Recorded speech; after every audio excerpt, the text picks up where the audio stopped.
My name is Grace Whitfield. I'm 28 years old, and the last thing my mother ever called me in public was a defect. She said it at my sister's wedding in front of nearly 200 people. I was standing near the bar, holding a glass of champagne I didn't even want, when my mother looked straight at me and whispered, "Why is that defect here?" My sister Vivian turned around. She looked at me for a few seconds, then smiled. Not a happy smile. The kind of smile you give when you find something unpleasant in a place where it doesn't belong. "You weren't invited," she said. She was right. At least, that's what I thought, because my family had spent 9 years pretending I didn't exist. What they didn't know was that during those 9 years, I had built a life they could never have imagined. And by the end of that wedding, the people they had spent decades trying to impress would learn exactly who I was. But my story didn't begin at that wedding. It began 10 years earlier with an empty picture frame. 3 weeks before Vivian's wedding, an invitation arrived at my house. It was thick cream paper with gold lettering. I opened it at the kitchen counter and froze. Vivian Dixon and Dr. Eric Holston. My sister was getting married. I hadn't spoken to her in 9 years. My husband Daniel walked into the kitchen and immediately noticed my face. What happened? I handed him the invitation. He read it. Then he looked at me. "You don't have to go." I know. I stared at my sister's name, but I think I want to. Daniel didn't argue. That night, we made a simple plan.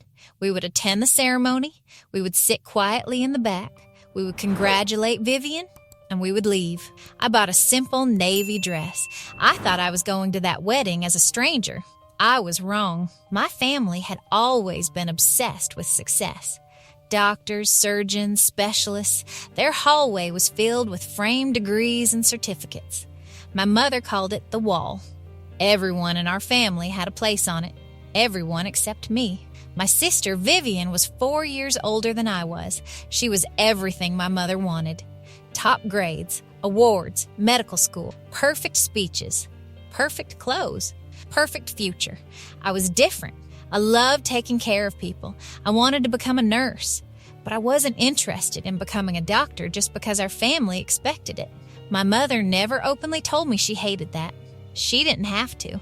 She simply gave me less attention every year. Then, when I was 14, another frame appeared on the wall. It was empty. I asked my mother what it was for. She smiled. "It's yours. When will you put something in it?" "When you earn it." I didn't understand how important those words would become. 10 years ago, I graduated from high school. My mother organized a dinner at the country club. There were more than 20 relatives there. Everyone came to celebrate me. At least, that was what I thought. Halfway through dinner, my mother stood up. She raised her glass. "To Vivian," she announced. Vivian had just been accepted into medical school. Everyone applauded. My father stood and gave a toast. People talked about Vivian's future. Nobody talked about mine. Then my mother looked at me, and of course, she said, "We should say something about Grace." The room went quiet. She smiled. Grace has chosen a different path. A few people looked uncomfortable. My mother continued. "Some children are simply more suited to medicine than others." Someone laughed awkwardly. I looked down at my cake. I didn't cry. I didn't argue. I just finished eating. That night, I found my graduation photo on the mantel. I wasn't in it. My mother had taken the family picture without me. Then, she walked me to the wall. She pointed at my empty frame. "In this family, love is earned." I looked at the empty space. "Then maybe it can stay empty." Her expression changed. "Then everyone who visits will know why." I walked away, but my grandmother, Ruth, was waiting for me on the porch. She had been a nurse for 40 years. She took the old watch from her wrist. Then she put it on mine. "I've worn this through more difficult nights than you can imagine," she said. I looked at the watch.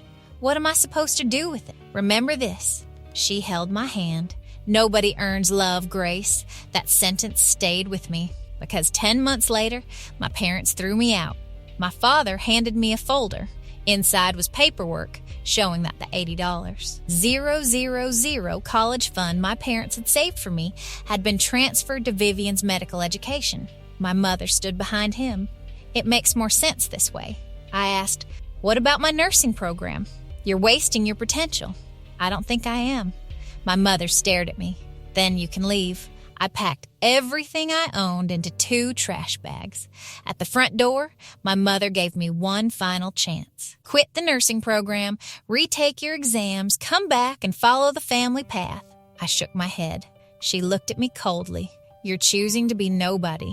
I looked at the house, then at the empty frame visible through the hallway. "No," I said. "I'm choosing to become someone you don't get to grade." Then I left. Nobody followed me. Nobody stopped me. The porch light went out before I reached the sidewalk.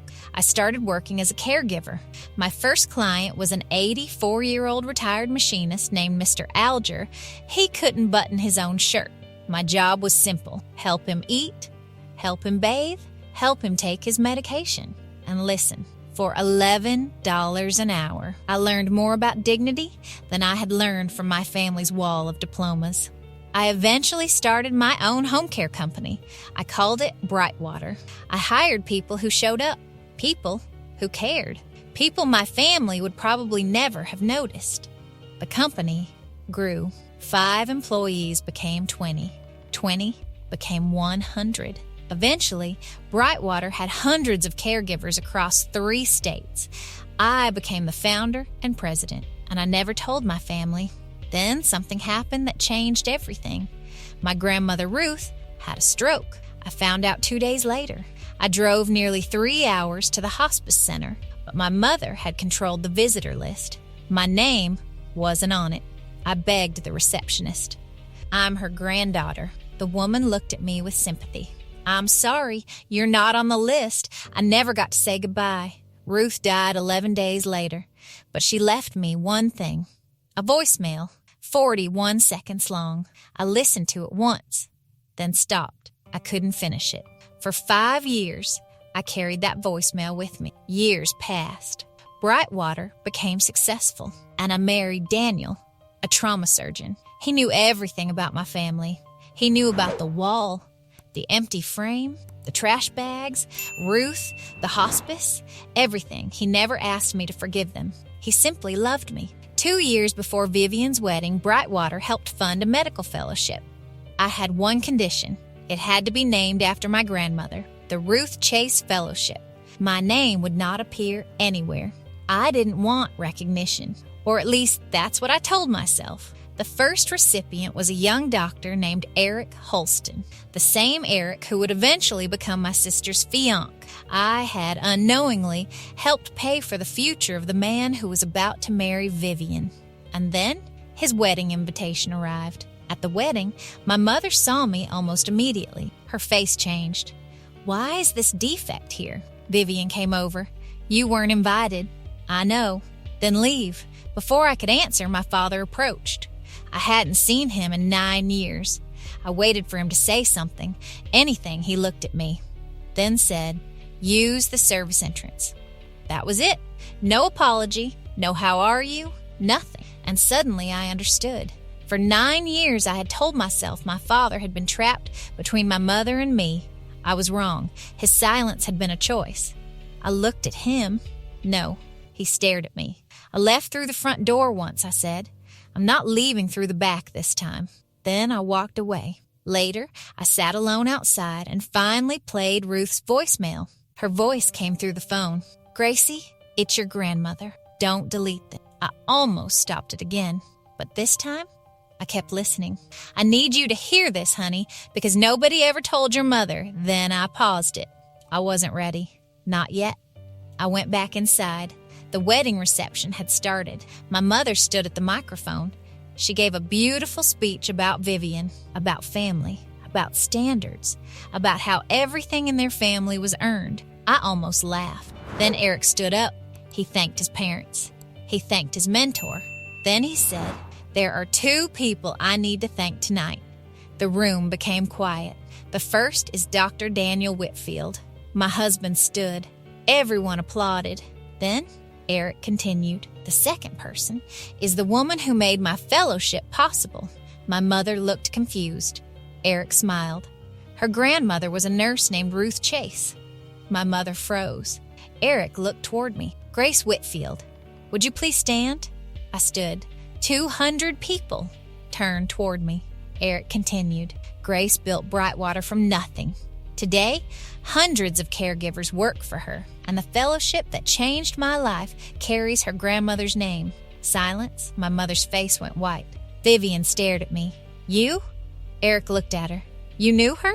Vivian whispered. She's my sister. Eric's expression changed. Your sister? My mother immediately stepped forward.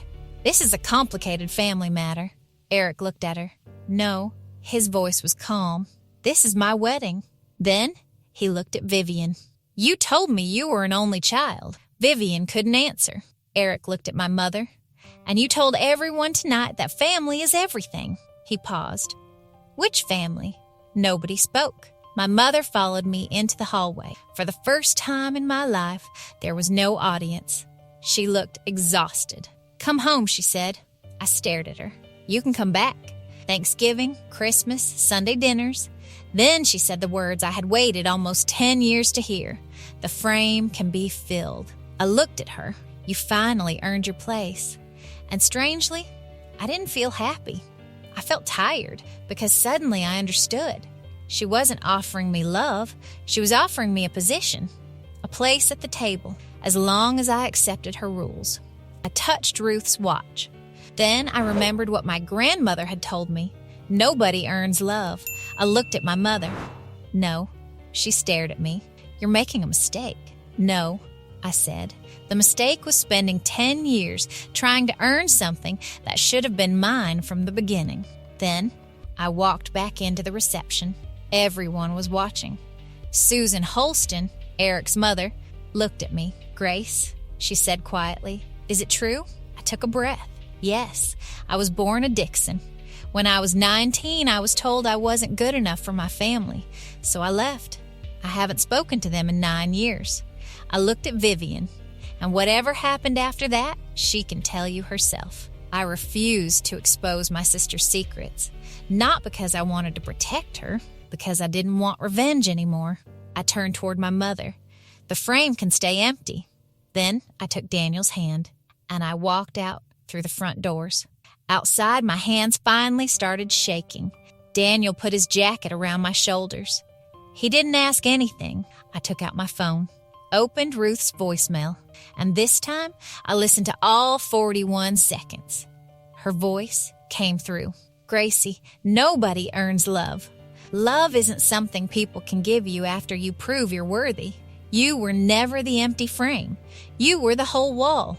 Don't wait for people with ledgers to tell you what you're worth. I cried, not because I wanted my family back, because I finally understood that I didn't need them to tell me who I was. A few weeks later, Eric discovered the truth about Vivian's career. Her medical story wasn't what the wedding program had claimed. The marriage ended.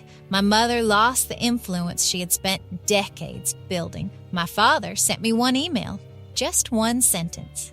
Your grandmother would have been proud of you. I read it several times. I never replied, not because I hated him, because I no longer needed anything from him. Today, there's a different wall in my home. It doesn't have medical degrees or expensive awards. It has photographs of the people who showed up. My grandmother on her porch swing, Daniel and me at our backyard wedding, my first caregivers, and the people who believed in me when my own family didn't. The empty frame is gone, not because someone finally filled it for me, but because I finally realized I never needed their approval to be worthy. My family taught me that love had to be earned. My grandmother taught me the truth. Real love doesn't make you audition for a place at the table. And now I want to ask you something. If your family treated you the way Grace's family treated her, would you forgive them and give them another chance? Or would you finally walk away and build a life without them? Be honest. Don't just write forgive or walk away. Tell me why in the comments. Because someone reading your answer tonight might be going through the exact same thing and need to hear your story. And if you've ever felt like you had to earn your place in your own family, remember this. You were never the empty frame.